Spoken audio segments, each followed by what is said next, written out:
Let us see this question. A satellite is revolving around a planet of mass semi-elliptical orbit of semi-major axis A. तो इस सवाल को करने से पहले मैं तुम्हें हल्का सा इलिप्स के बारे में बता देता हूं. ये इलिप्टिकल ऑर्बिट है और इसका जो सेमी मेजर एक्सिस होता है वो होता है ये. तो ये जो है ए है. ठीक है. The orbital velocity of satellite at a distance r from the focus. तो मान लो ये फोकस है इसका, जहां पे सन बैठा हुआ है उसको फोकस बोल रहे हैं.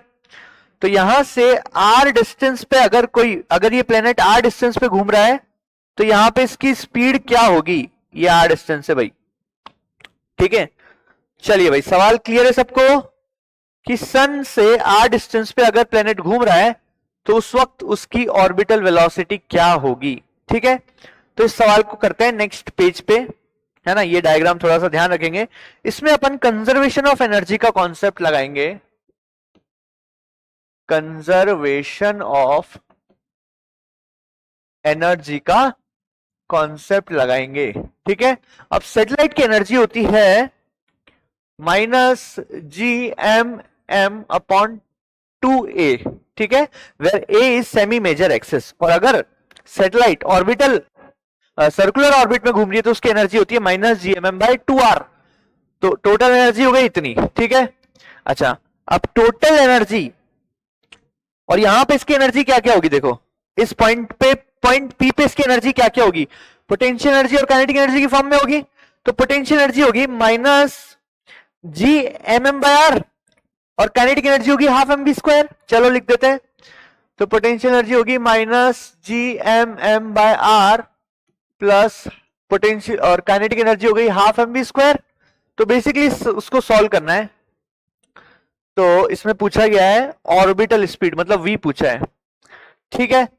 ये m गया यहां से और यहां पे v² निकल के आएगा कितना. इसको इधर ले जाओ तो आ जाएगा 2GM/R माइनस GM/A, है ना. ऑप्शन चेक करते हैं. तो 2GM/R, तो इसका अंडर रूट हो जाएगा आंसर. तो v हो जाएगा 2GM/R माइनस GM/A का स्क्वायर रूट. चलो ऑप्शन चेक करते हैं. तो 2GM/R माइनस GM/A. तो option A is correct.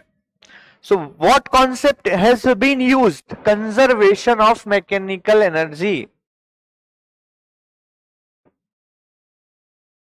Conservation of mechanical energy of satellite. ठीक है. तो this is the concept use. एक बार चेक कर सकते हैं अपना आंसर 2GM/R माइनस GM/A.